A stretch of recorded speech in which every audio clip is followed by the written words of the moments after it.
my director told us that our goal was to create every phone call and every client visit to turn that into a revenue generating visit.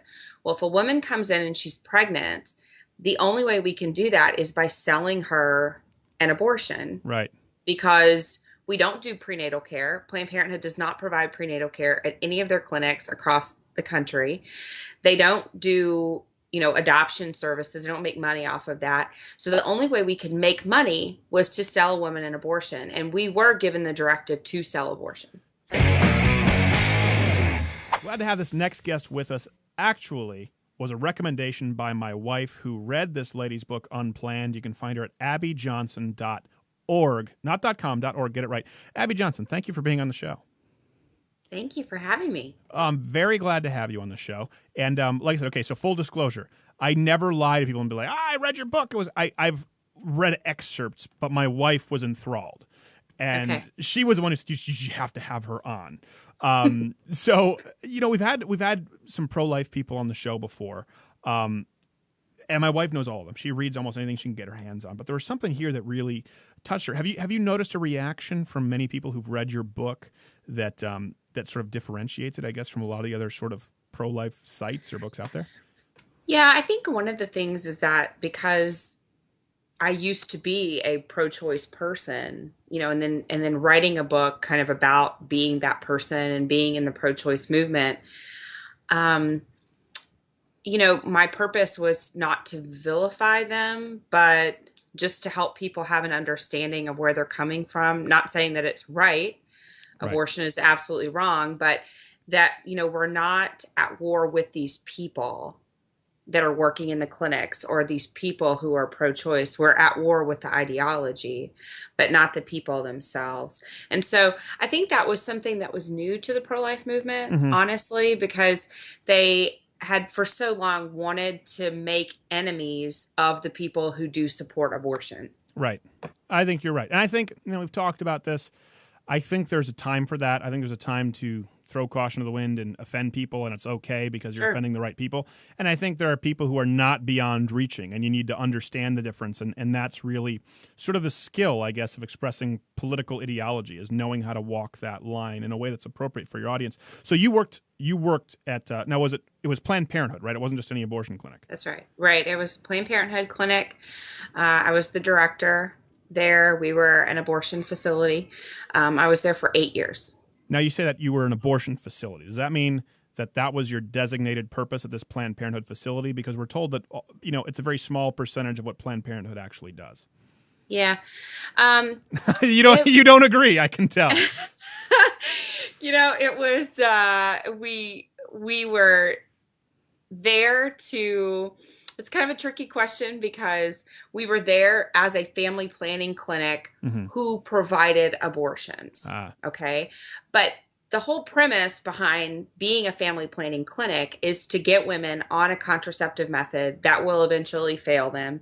We know that 54% of women having abortions were using contraception at the time they got pregnant. So the whole purpose is get them on a contraceptive method that will fail them so that we can make them abortion patients. So we're willing to be lost leaders, if you will, in the contraceptive movement because we will eventually sell them our big ticket item, which is abortion. now you say that. I want to be clear because I'm not necessarily against all contraception. I don't know where you end up. Now, you say you were Yeah. actually encouraged to give them the less effective contraceptive available, or do you just mean contraception in general that was Well, we available? want to give them a contraceptive method that has a higher risk of failure, Really? right? And what's going to have a higher risk of failure? Those that have higher human error failure rates, right? So, birth control pill, I'm 35 years old. I can't remember to take a pill at the same time every day, right? A 14-year-old sure as heck is not going to remember to take a pill at the same time every day so that it's 99% effective, right? So put her on a pill that she's probably not going to take at the same time every day, that she's not going to know how to properly take. Eventually, she will get pregnant, and then she will be one of our clients. That makes sense. Now, a quick question, because you're going to have critics here. Was that actually outlined to you as an employee at Planned Parenthood, or was it just sort of an unwritten, well, we know that this contraception will eventually fail them, or did they say, listen, our goal is to get them on the big hook for abortion. Yeah, well, we had an abortion quota that I've actually exposed because I have the document that showed where the quota was on our budget sheet. Mm-hmm. So we had a quota for abortion. So we were to sell abortion to women when they came in. Over 90% of pregnant women who enter Planned Parenthood will have an abortion. So Wait, what was that number? over 90%. Over 90% of women who walk in through the doors will have an abortion. Pregnant women Pregnant women. who Okay. walk, yeah. So the idea that they're there to offer options or referrals for other services is just a farce, because my director told us that our goal was to create every phone call and every client visit to turn that into a revenue generating visit. Well, if a woman comes in and she's pregnant, the only way we can do that is by selling her an abortion, Right. because we don't do prenatal care. Planned Parenthood does not provide prenatal care at any of their clinics across the country. They don't do, adoption services. They don't make money off of that. So the only way we could make money was to sell a woman an abortion. And we were given the directive to sell abortion. So it's the Glengarry Glen Ross of dead babies. ABC always be closing. That was That's given right. from the top down. Yes. Not to make abortion jokes, but we have to actually. Otherwise, I get horribly uncomfortable with serious topics. Yeah, You knew what you were getting into. I when got coming it. to this Yeah, I program. follow you. Yeah. No, that's Uh-huh. exactly it. And I talked about that with Planned Parenthood, their website. The highest quality health services at the lowest possible prices. This was the first video I ever did that went, semi-viral. I think at the time it maybe got 30,000 plays. And we did Crazy Pete's Abortion Barn. And it was Planned Parenthood as a dirty used car salesman. Because I thought back then, not knowing what you're saying now, that it just seemed like scummy, greasy, dirty car salesman. And you're telling me that behind the scenes, that was the goal. Abortion quotas. And it sounds terrible. And people are like, well, how are you making light? Using humor is not making light of a situation. It's shining a light on the situation. I mean, how else do you, abortion quotas? It's so laughable. It's horrifying. Right. I can't believe that they actually gave that to you as a directive. Okay, we'll come back here from this break.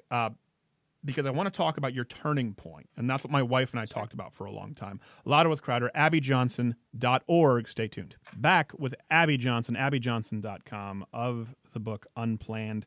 Listen, my wife loves this book. And she talked about something, Abby, to get a little serious here. She talks about your turning point. I don't want to give anything away for the listener, but you pinpointed it to a very specific moment, which I thought was pretty impactful. You want to talk about that? Yeah. So after working there for 8 years, I was the director, so I wasn't, in the room very often for medical procedures or anything like that. We had a visiting physician come in from out of town who was performing abortions at my facility. Abortion, Planned Parenthood's protocol and the National Abortion Federation, their protocol for abortion is that it be done in a blind manner. So they have a suction tube that's hooked up to the machine, and Right. they just blindly poke around inside the woman's uterus until they think they have enough tissue in a jar. So that was the way that I knew abortion to be performed day in and day out. But this doctor actually used an ultrasound at his own practice during the abortion so that he could see what was taking place inside the woman's womb, because shockingly enough, it is safer if a doctor can see what he's doing while he's performing surgery, right? So, but that was I something. don't know that I agree with the premise, but continue. So that was something I never really thought about before. So he said that, if time permitted, that he would have me come in so I could assist. My job during the abortion was to hold the ultrasound probe on the woman's abdomen so that he could see what was going on during the abortion. And I watched a 13-week-old baby fight and struggle for his life during that abortion procedure. And I knew then that I had been lied to. I knew that because of that, I had in turn lied to thousands of women who had come through my facility. I estimate that I helped to provide about 20,000 abortions during my time with Planned Parenthood. So I knew I had to get out. I knew I had to leave. And that was when I made the decision to quit. How soon did that occur after that moment with the ultrasound? I left about a week Really? later. Okay. So it was. Sometimes people will go back and they go, "Oh, I had my sort of come to Jesus moment," and you realize, well, it didn't really happen. So this was literally within the week you were gone. Yeah, and I didn't want to leave my job because I made a ton of money at Oh, Planned sure. Parenthood and all of my friends were there. So I didn't want to leave. I was trying really hard to make it okay in my mind, what I had seen. Sure. But after a week, I was just like, I can't do it. I can't make this right in my mind. Are you still friends with any of them? No, no, no, they testified against me in court, actually. So we don't really talk anymore. Yeah, that can kind of put a damper on the whole Yeah. friendship. Now, Yeah. how did they testify against you? What was it So, they well, 3 weeks after I left Planned Parenthood, they took me to court and they were concerned that I was going to share proprietary information about the organization, which that was a reasonable concern for them I since that can is yeah, what they let's do. be honest Yeah, here. let's be honest. Yeah, that was a concern. Um, but, you can't sue somebody for becoming pro-life, and I had never signed any sort of confidentiality statement while working there. So they lost, and that's it. Well, even then though, it would seem in most cases, and you can tell me I'm out of line here, friends, people who are your friends, you develop these strong relationships. Generally speaking, if it comes down to siding with a corporation or an organization or a friend, they would side with the friend. So, what do you think was such a strong pull that they decided to support Planned Parenthood, the organization, to come against you, Abby, the person, in court? Yeah, I think money. I think they were concerned about losing their job. Um, they were higher level employees with Planned Parenthood, so I think that was certainly a concern. I mean, they didn't know that this would happen, but after they testified against me, they actually got fired. So, it might have been different if they would have been able to see ahead to that. But Why were they um, fired? I don't know. It's because they I were just crappy know that witnesses? I guess so. Yeah, That's a yeah. weird reason to be fired, but I'm glad they were. I'm not contesting it, but that's a weird reason to be fired. No, no, no, no. I know. I mean, I'm glad that they were fired too. But The problem is, I mean, yeah, it just gets replaced. So let me ask you this: when you see, I've talked about this with my producer actually, who's not here right now, Fundip, who is liberal socially but incredibly pro-life. When you see the political football being played with the issue of abortion, and Planned Parenthood comes in the news, I mean, right? The defense is always from the left. No, no, no, no, no, no, no. It's not about abortions. They provide health care to millions of women in this country who would otherwise never be able to afford it. The right is just this is their anti-woman sexist crusade. What do you think when you hear that? Planned Parenthood does not provide any services in regard to women's health care that low income women cannot get from any other federally qualified health center, rural public health center, hospital system, or Medicaid provider in their city. There is not one place where Planned Parenthood is located where there are not multiple other options for her to get health care if she's low income. And believe it or not, Planned Parenthood is not always that inexpensive. I mean, sometimes women are having to pay anywhere from $50 to $175 for, to get an annual exam with Planned Parenthood. Sometimes not, but sometimes they do. How much would an It's abortion all, cost in comparison? uh, it starts at about $400. Okay. So even the abortions aren't necessarily inexpensive. No, What if no, someone but can't afford it? we would give them tips on how to raise money for their abortion. Okay. So it's not like an emergency room where you have to serve them anyway and then No, no, no, no, no. okay. No, you have to pay. In fact, if a woman came in, They're not even this altruistic in their abortion providing. It no, still no, comes no, down to the no, dollars. they're not charitable. Come on. Um, we would. This is like really heinous, but this is true. Um, when a woman would come in, we would take her payment based on her last cycle. So we would say, okay, we think based on your last cycle, you're 8 weeks and 5 days pregnant, right? Well, if we got them back to the room for their abortion and we did the ultrasound and we find that they were actually, let's say, 10 days, 10 weeks and 1 day pregnant, well, there's a price difference between 8 weeks and 10 weeks, $100 price difference. So somebody, usually the last person hired, would be tasked to go into the room while the woman's on the table and say, hey, you're a little bit further along than what we thought you were. So we're going to need to collect $100 extra before we can start your abortion procedure. Holy And then crap. we would be like, is it down in your purse? Do you want me to grab it for you? Or does your boyfriend have it out front? Or how do you want to take care of that? I've been hustled in the streets of New York, more politely. Yeah. Literally, for a bag Yeah. of M&Ms. I'm not joking. That's a true story. It Yeah. cost $2 for a package. I ended up losing $20, but I had 5 bags of M&Ms, so I guess it ended up There you go. okay. Yeah. My cousins never let me forget it. That is unbelievable. So, okay. So it's all, again, Glengarry Glen Ross. It's all about the upsell, right? It's like, do you want the large popcorn? Pay an extra $100 for your abortion. Now, where do you line up politically for those listening? Were you to the left before, and did you shift your whole political ideology, or just in the life issue? I was definitely as left could be when I worked at Planned Parenthood. Right. Um, it was funny when I first started getting calls about doing media interviews, and I got a call to go on Bill O'Reilly's show, and I called my Uh-oh. parents who are very conservative, and I was like, "Oh my gosh, I'm going to go on Fox News," and my mom was like, "You hate Fox News," and I was like, "Yeah, I think maybe I'm going to start watching it now." But it wasn't a lot of things changed in my life, so. I'm probably too liberal for most conservatives. I'm too conservative for most liberals. I follow a consistent life ethic. So I'm against the death penalty, against abortion, against assisted suicide. So Okay. that kind of has me fall in the middle. Okay, that makes sense. So then you would have a better perspective as someone who is pro-life. I do say this, though.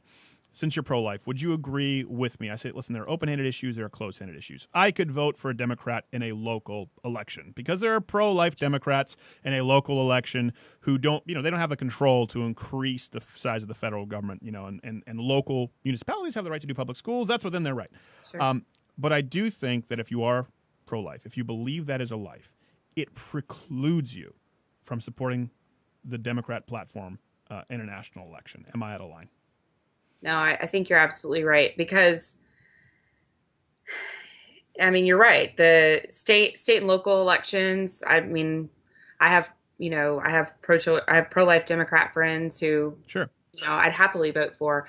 But when it comes to, a federal election, national election, I hate it. I wish it wasn't that way. I wish it wasn't such a party issue, but no, you've got the Democratic Party who's trying to take God out of their platform, who is trying to make abortion one of the top, issues in their platform. How can It's you? women's health. Careful with your language now. Right, right. I'm sorry. Women's health. Don't make me be sexist and correct your self-loathing womanness. But now we have a new push. Like in Washington D.C., there's these clinics called Carafem, and they are Oh, I proud saw them. The to abortion push spa. abortion. Yeah, Yeah. absolutely. Yeah, I know. They So were like they're like abortion. abortion. Yeah, we do that. They're not Yes. trying to hide behind that That at showed all. the disgusting broads drinking tea, talking about their Yeah, uteruses. yeah. Which, by the way, I don't really want to talk about uteruses, even if it is non-abortion related. I think that makes me sexist, but just a personal opinion. I don't necessarily It's want okay. to. Yeah. It's okay. You're a guy. I My don't want husband to talk doesn't about talk uterus. about uteruses either, so it's okay. I don't think you particularly want to talk about my scrotum. I think it's fair. I don't. I don't. That is fair. I That don't. is fair. But I do think I'm entitled to an opinion. For example, I'm sure you have very impassioned opinions on scrotums. Um, Okay, well, that's okay. You don't have to, but it's your right. Um, this will never make air. This but will if never I make. wanted to, I could. Well, that's one thing that really bothers me, right? No uterus, no opinion. It's not about your uterus. It's about that life. It's about that baby. And this is one thing where they go, well, Republicans want to tell you what you can do with your body. In no other instance, none, does a Republican Party platform. You might have some individuals, like Dick Morris in your feet or something like that, but no actual Republican platform has an interest in a lady's body in any other facet aside from when it has to deal with that life. They don't want to have an opinion on whether you can buy contraception, whether you can shave your legs, whether you can work it. None of it. Shouldn't that No. show people that it's not really about taking your Well, to body? be perfectly honest, the Republican Party is not really interested in what you're doing with your body. We're more interested in what you're doing with the body of the innocent person that's in your womb. Exactly. That's what we're interested in. You can do whatever you want to with your body. You can go pierce it up. You can get a bunch of tattoos, do whatever you want. But Does you Planned are Parenthood not do allowed, piercings? huh? Does Planned Parenthood do piercings? Never mind. Don't answer that. We have to go to a break, but I'll bring you right back. Okay. Abby Johnson, abbyjohnson.com. Stay tuned. Back with Abby Johnson. I'm surprised she stayed after all of that nether region talk beforehand, but you have to talk about it when you're dealing with abortion. I mean, feminists are so ugly in their language Yeah. right now. And the truth is, you have people out there like Patricia Heaton. You have people who are genuinely strong women who support women in selling their personalities, in putting on display their talents and their skills as opposed to their body. And there really is a tie-in between the abortion issue and what we sort of call third wave feminism. Have you noticed now, I guess sort of being more middle of the road, the pushback on this authoritarian feminism that you see from people at Planned Parenthood and Carafem, those kinds of campaigns? Yeah, I think so. I mean, I think we're seeing a lot, kind of this idea of like new feminism. We're seeing a push in that, and that's really exciting actually. I mean, I have some friends that are pro-choice writers, and they have told me, Abby, if there's one thing that's going to flip this abortion movement on its head, it's going to be when women really embrace this idea of new feminism, Mm-hmm. that women don't have to choose between being a mom and having a career, right? We can have both, and Right. that we're not just breeders, that we have more to contribute to society than just our ability to have children, which is amazing. But we're not just But that, no right? We're one not thinks just of you mom. that. I'll tell you something. Men don't think of you that way at all, particularly I the know. pro-life men who tend to respect women much more. Listen, a pro-life man doesn't get to check out and say, sorry, sweetheart, go have it sucked down a tube. They have to assume responsibility for that woman. So Right. I'm just saying it, not to derail the conversation, but I have tons of guy friends. Never once does a conversation go, hey, now that the women are wrong, they're going, aren't you just so glad that we have a bunch of walking uteruses waiting on us hand and foot to make sandwich? It never comes up.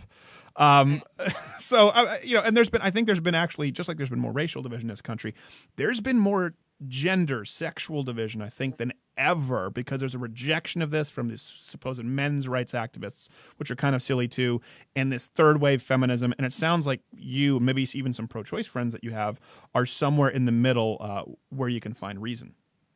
Yeah, and they hate it. Honestly, Yeah. they hate that this idea of new feminism makes sense, this pro-life feminism. They hate that that makes sense to them because it completely goes against the traditional feminist model, right? That Right. there is no equality between the sexes, that women should be ahead of men, that it's not about equality, that it's this us versus them But sort if of you're ahead of struggle. men, then we have rape culture, and that's a whole other problem. So we need That's a to, whole nother thing, right? Yeah, yeah, we we need need, to do another show about that. yeah, we need to figure out where exactly we need to be in the line to just avoid the rape culture, and the retroactive non-consent is a big issue Right. now. Right. I want to ask you this now: are you familiar with I'm sure Anne McElhinney and the Gosnell movie that they're doing? Yes, So I we am. had her on the show, and she talked about the horror stories of Gosnell. Yeah. Now, she contends that obviously he's terrible and they're doing a movie on it because it was a national story. But that it's not that far off from what's probably happening at some other abortion clinics across this country. Now, we're not talking about the sanitary conditions, but how far along the trail they actually do abortions, how it's just a chop shop, boom, in and out. How much in common do you think someone like Gosnell would share with the general American abortion doctor, maybe at Planned Parenthood? I don't think a whole lot, honestly. I Okay. mean, yes, I think Gosnell was, I do think that he was a rare he was running a sort of rare kind of operation. There are others like him. We know that Douglas Carpin in Houston, who's no longer practicing as an abortionist, we know that he was doing the same sorts of things. We know that Pendergraph is doing those sorts of things. Carhart, it's these later term abortionists, those that are willing to do abortions into the third trimester. Because let's be honest, I mean, if you're willing to do abortions into the third trimester, you're probably kind of shaky on morality in the first place. But not for So, people like Elizabeth Warren. yeah, well, yeah. But I think a lot of people, even pro-choicers I know, were just appalled by what they saw in the Gosnell trial. And, I've talked to people who were actually there, who are pro-choice writers, who Hmm. said, you know what, hearing about what took place inside of the clinic, that made me really question what's going on in, made me question the humanity of the unborn child, which is good. Well, So I think it's an interesting point there. So let me ask you. Elizabeth Warren, Jared. Do you remember the name of the other? Gosh, the Texas Wendy Davis. Sorry, they're almost interchangeable in my mind as just sort of the anti-baby cackling witches, and I mean witches. I don't mean the other word. I mean witches, cackling witches. Take it in context. Who believe in abortion pretty much on demand, free. I mean, you saw the tussle with Rand Paul and Elizabeth Warren. yes. So you say a lot of your pro-choice writers or a lot of pro-choice people in the country were appalled at that, but you didn't see the outrage from HuffPo, from liberal Right. websites, and you don't see the outrage in third trimester abortion from Democrat politicians. So do you think that that's an issue where the elite are so much further along the trail that people, the general pro-choice person in this country, can be reached still effectively? Yeah. So here's the thing. So anybody that's in leadership inside the pro-choice movement, Right. they cannot deviate from abortion on demand without apology, right? They cannot. You cannot start saying, well, okay, I think abortion's okay here until 24 weeks, or I believe abortion's okay if it's done this way, but not that way, right? Because then you pro-lifers can really easily start to pick apart your argument. So Mm. for them, for people who are really leading this charge, I mean, this was how it was for me at Planned Parenthood. I mean, you cannot deviate from the plan of legal abortion anywhere at all times without exception through all 9 months of pregnancy. That's a good point. So you're saying even if those people in leadership may agree with those points that, hey, come on, you're talking about a third trimester abortion, they would, behind closed doors, you think, say, yeah, I agree, but they publicly cannot deviate from the game plan? Yeah, they cannot. I mean, I remember when I worked at Planned Parenthood just thinking, ugh, okay, abortions after 24 weeks, that seems too far. These babies they can survive out of the womb. They're Well, viable. you're saying after 4 weeks, so we're not even close to the third trimester at that point. How often are abortions performed after 4 weeks in Planned Parenthood? Not third trimester, but, 4 or 5, 6 week abortions. Well, so most abortions are performed before 12 weeks. Right. So there's in the first trimester. So the overwhelming majority of abortions are performed in the first trimester. Mm-hmm. Um, So I was you saying, know, I meant first month. My apologies. Yeah, I was going no, the I got month. it. And sure. So then there's a drop into second trimester abortions. And then there's an even more significant drop into third trimester abortions. Sure. So, you're looking at maybe, we think maybe about 20,000 babies are aborted in the third trimester in the United States every year. That's still shocking. I mean, it's a lot. Yeah, no, it's That's a a lot. lot. I mean, that's a point where there's really no scientific debate as to whether it's potentially viable, as to whether it's an individual, as to whether they have nerve endings. There's no scientific debate at that point. No, no, no. So here's my point. So, and I've always said this. I think that with abortion, sort of the Oprah soundbite is it's ultimately sacrifice at the altar of self. It's personal convenience, personal happiness is more important than this life. And I feel like, and I think you've reiterated that, I want to make sure I don't misrepresent you. There are people in the movement, we're at a point where it's not about women's rights. They do believe it's a life, especially as science comes in. They know it's a life. They don't care anyway. Is that unfair?